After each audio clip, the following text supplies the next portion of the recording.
Bonjour, donc Aluna Omori. Je viens avec vous pour parler du match PSG-OL et notamment je dirais que je vais faire du méta, d'accord? On va essayer de réfléchir un petit peu sur les conséquences de ce match et l'interprétation qui peut être faite de l'arbitrage en fait. Alors, on va revoir un petit quelque chose. Alors, il va falloir essayer la main gauche. 5 secondes, là j'ai coupé le son, soyez pas surpris.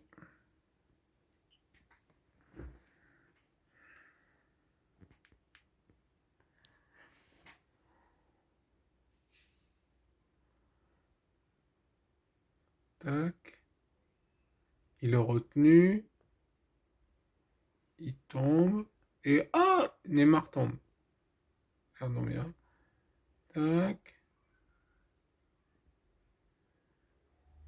Donc bon, il n'y a pas faute, hein, on est d'accord.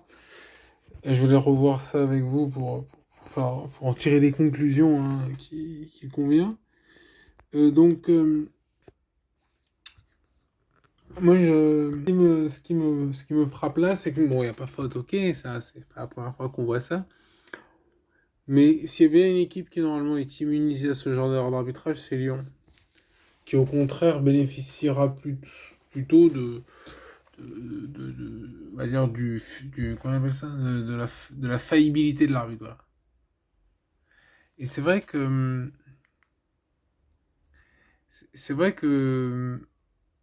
moi je me rappelle par exemple d'un match, les supporters lyonnais vont s'en rappeler, je suis sûr, d'un PSG-OL qui a vraiment été, enfin moi je me rappelle, je l'avais vu à l'époque et tout, et il y avait eu comme ça, comment dirais-je, il y avait et l'arbitrage avait été scandaleux en fait. L'arbitrage avait été scandaleux. Ça avait fini en deux partout avec Juninho machin et je me rappelle il y avait eu genre deux penalties, enfin un dans le sens et un dans l'autre. Genre un penalty donné pour Paris, un penalty oublié pour Lyon, un penalty. Il y a eu plusieurs fautes en fait. Il me semble que les deux buts parisiens étaient un peu limite, on va dire. Et du coup, malgré cela, en fait, Paris n'avait pas gagné. Ça avait fini en 2-2. Paris n'avait pas gagné, Lyon n'avait pas perdu, mais n'avait pas gagné non plus, tout ça. Et ça a été vraiment je vois, une date importante. Parce que c'est à partir de ce moment-là que Paris, en fait, a fini d'avoir un arbitrage favorable face à Lyon. Et qu'au contraire, Lyon a commencé à avoir un arbitrage vraiment in the pocket, quoi. Un arbitrage sur mesure. Et moi, je suis persuadé que l'arbitrage, c'est un élément très important dans le football. D'avoir un bon arbitrage, c'est un élément très important. Et c'est pas un hasard. C'est pas un hasard si les arbitres se trompent. Et c'est pas un hasard si les arbitres pénalisent ou te font gagner des points à la fin de la saison.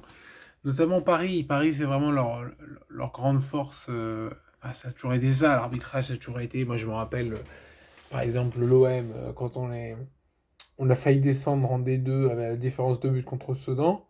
Je me disais, mais c'est pas possible, qu'est-ce qu'ils font les arbitres? Parce qu'ils nous avaient fait perdre des points, des points. Évidemment, on n'aura pas fini avec des champions.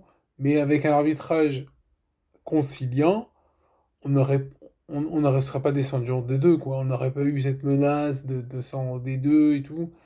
Et il t'enlève des points, il t'enlève des points, il t'enlève des points. Et à la fin de la saison, non seulement tu perds les points que tu perds, mais en plus tu perds l'élan, tu perds, tu vois, genre, tu sais, tu fais ouais, on va gagner, ouais, on a gagné, ça fait deux victoires d'affilée, c'est bien, ça lance un peu l'équipe sur de bonnes, tu vois, sur une bonne route tu vois, sur un côté positif, tu enchaînes les victoires.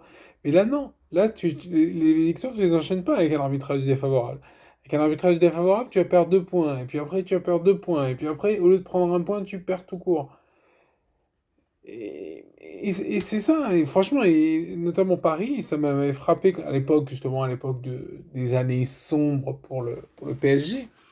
C'était justement, c'était pas si sombre que ça, quoi. Tu jouais pas la D2, tu jouais pas le maintien. T'étais tranquille, t'avais Fiorez ou t'avais El Karkouri qui plongeait pour Fiorez, qui tirait le maillot pour El Karkouri. Voilà, au moins, au final, c'est que tu risquais pas le maintien Et au contraire, même tu gagnais les compétitions, tu gagnais les coupes par exemple. Les coupes, c'est pas que l'arbitrage, c'est aussi le tirage au sort. Tu sais, où genre tu joues à domicile, à domicile, à domicile, à domicile. Mais je me rappelle parce que j'allais sur les forums de foot. Il y avait un mec comme ça qui faisait genre, qui avait fait des statistiques. Alors je suis pas assez bon en maths, hein, donc je peux pas dire si ces statistiques étaient réelles. Mais en fait, il disait juste que t'as genre une chance sur deux de jouer à domicile. En fait, c'est plus compliqué que ça, parce qu'en fait, si tu joues des petites équipes, tu joues à l'extérieur. Mais en fait, statistiquement, Paris ne jouait jamais à l'extérieur. Ils jouaient à domicile ou alors à l'extérieur face à des petites équipes. Et force à eux d'avoir réussi à ne pas se faire éliminer, avoir gagné des compétitions, etc. Mais en fait, c'était ça. C'était soit de Paris jouer à domicile, soit de Paris jouer à l'extérieur contre Werder, tu vois. Et, et, et c'est vrai que Et c'est vrai que c'est super important l'arbitrage. Là, je reviens sur l'arbitrage parce que le tirage au sort encore, hein, on sait que le tirage au sort, bon, c'est pas vraiment au sort, ça on le sait bien, avec l'équipe de France par exemple. Mais ah oui, ça aussi c'est pas mal. Ça aussi c'est pas mal, je vais le montrer. Et donc oui, voilà. Et ça c'est important, c'est cette espèce de, enfin l'arbitrage qui retombe pour Lyon parce que Lyon était mal arbitré à une époque.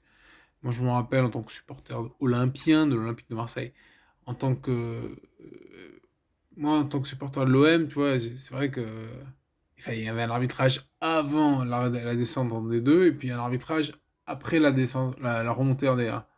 C'est vrai.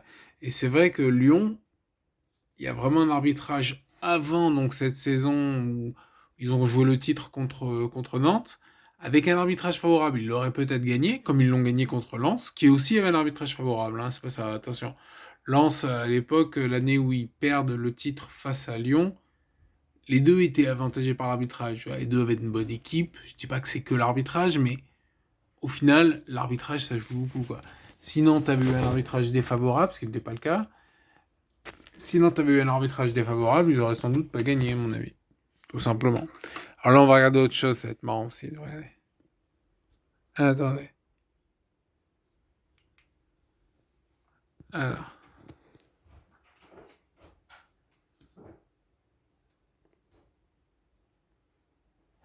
Vous avez vu? C'est ce genre d'événement de match qui, à mon avis, n'est jamais neutre. Hein. On va remettre le son. Hein. Parce que j'ai regardé le match, je le regardais une deuxième fois.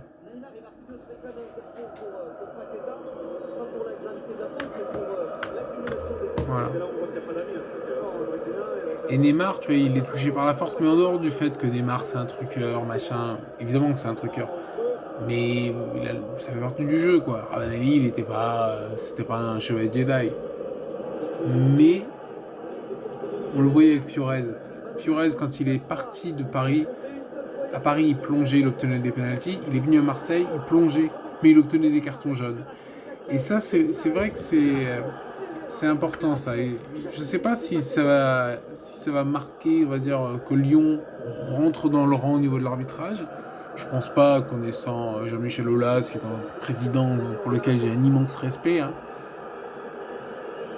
Et je pensais que c'était important de remarquer ça. Peut-être que le PSG, maintenant, ils ont toujours un arbitrage favorable. Mais face à Lyon, non. Par exemple, face à Lyon, l'an dernier, ils avaient perdu à Lyon, à Gerland. Enfin, c'est pas Gerland, je sais pas comment ça s'appelle maintenant. Donc, ils avaient perdu avec un penalty il y a faute. À mon avis, ça peut siffler, mais ça peut aussi pas siffler.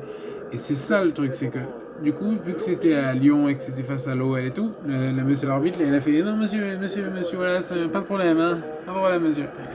Et il a sifflé le penalty. Et du coup, ça a permis à Paris, à Lyon de perdre et à Paris de ne pas rester invaincu. Ouais. Et c'est vrai que l'Olympique de Marseille, par exemple, c'est typiquement le genre de faute qui n'aurait pas été sifflé pour l'OM. Typiquement le genre tu sais, on a souvent perdu des points bêtement, ou par exemple, contre Bordeaux. Je me rappelle le Bordeaux. Qu'on bat jamais, bien sûr. Mais il y a eu plus d'un match où, genre, il y a un but. Par exemple, contre Lyon, on avait fait 0-0 avec un but refusé. Il était rentré, monsieur l'arbitre. Il est rentré dans la vidéo. Enfin, à l'époque, il n'y avait pas la vidéo. Mais il est rentré le ballon. Et l'arbitre il faisait non, non, il est pas rentré là. Non, non, il est pas rentré. Et même si à l'époque il y avait eu la VAR, il aurait refusé de regarder la VAR. Il aurait refusé de regarder la VAR. Comme là, il refuse de regarder la VAR. Il dit non, non, là, la VAR ne m'intéresse pas. Pas besoin. Je sais qu'il n'y a pas faute. Enfin, tu sais, qu'il y a faute. Je sais qu'il y a faute. Et tu vois qu'il n'y a pas faute, quoi. Je veux pas en parler, tu vois, sur les deux coups. C'est pour ça, sur le coup, sur le second coup, c'est frappant. Je dis, attends, il n'y a pas faute. Vas-y, il y a faute. Je crois même qu'il met un carton au mec. Ah non, il met un carton à Marquinhos pour contestation. Parce que Marquinhos, notamment, il va jusqu'au bout, il dit mais lui, un carton vu qu'il y a faute. Ouais, vu qu'il y a faute. Ouais. Bon, passons. Donc, l'arbitrage, élément important du football, hein, on se rappelle. Espérons que Paris n'ait pas ce genre d'arbitrage au niveau européen, sinon ça va être compliqué. Hein. Mais sans être pénalisés au niveau européen, ils sont arbitrés comme. Voilà. Pas aussi bien qu'on est, on va dire. Et d'ailleurs, c'est marrant parce que l'OM, souvent, moi je sais par expérience que l'OM, à part sur les finales, c'est un peu différent, mais on est bien arbitré au niveau européen. Parce qu'en fait, on n'est pas mal arbitré. Tu vois, c'est marrant, tu fais la nuance, quoi. Tu fais en D1, on est arbitré comme l'OM, donc on est mal arbitré. Par contre, au niveau européen, souvent les clubs disent ouais, en européen, on est mal arbitré, machin. Ouais, on est arbitré comme des petites équipes, c'est vrai, c'est vrai. Si on joue la finale contre le Real Madrid ou si on joue, tu vois, un match contre, tu vois, contre Parme, contre, à l'époque c'était Valence. Oui, on est arbitré comme une petite équipe, mais on n'est pas mal arbitré pour autant. On est juste une petite équipe. Allez sur ce. Salut, bye. C'était juste une réflexion sur le méta dans le football, dans le monde du football. Ciao.